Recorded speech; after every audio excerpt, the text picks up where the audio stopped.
avui és 17 i fa 10 dies, aproximadament, que vam tenir una reunió on se'ns va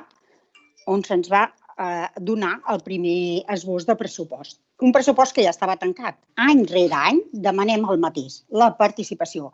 La participació nostra i de tota la ciutadania. Quan ens donen aquesta documentació ja és el 17 de desembre fem el ple d'aprovació dels pressupostos, sense tenir-nos en compte nosaltres. Però bé, és la manera que tenen d'actuar. Aquest any podríem dir que ha sigut un any difícil. Ha sigut un any difícil per tots i totes.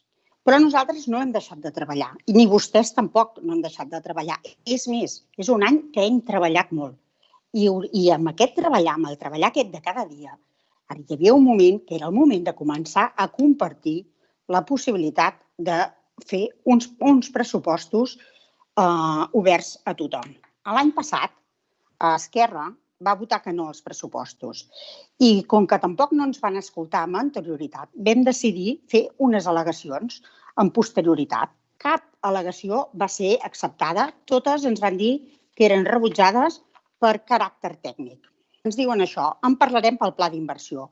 Comença al març, com ve la pandèmia, però amb tot l'any no hi ha hagut ni una sola trucada ni per parlar d'això, ni per dir ho aturem, ho posarem més endavant. No, senzillament ens ignoren i les coses van passant dia a dia sense la informació.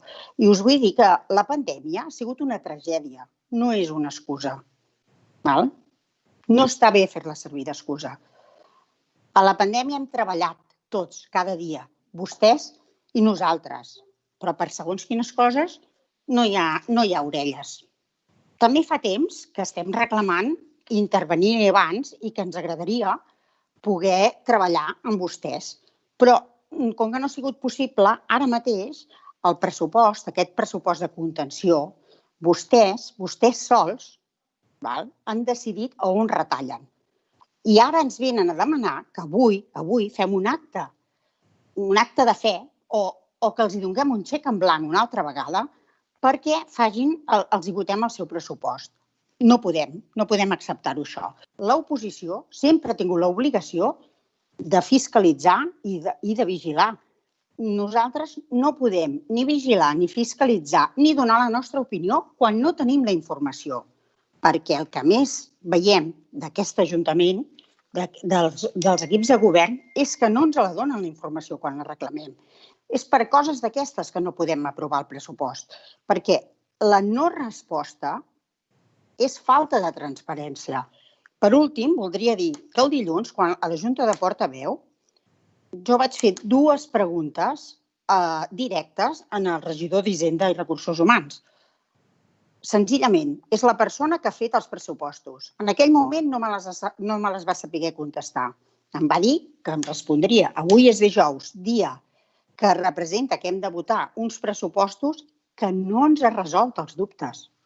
També he d'explicar que seria molt més amè aquest pressupost, ho diem cada any rere any, si cada persona, cada regidor o regidora o president d'àrea expliqués el seu pressupost, expliqués per què es farà aquella retallada en concret, quines polítiques es deixen de fer perquè no és possible, perquè no es podran fer per culpa de la pandèmia, o el fet per què es retallen allò o perquè aquelles altres polítiques sí que segueixen.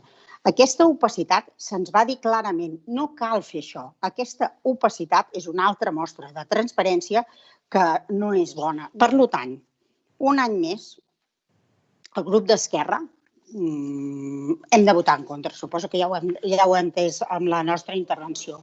Una vegada més, disgustats de com hem arribat fins aquí.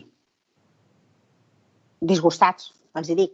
Era un ple que fins i tot ens feia mandra, perquè repetim el mateix i no se'ns escolta. No entenc aquesta por al debat.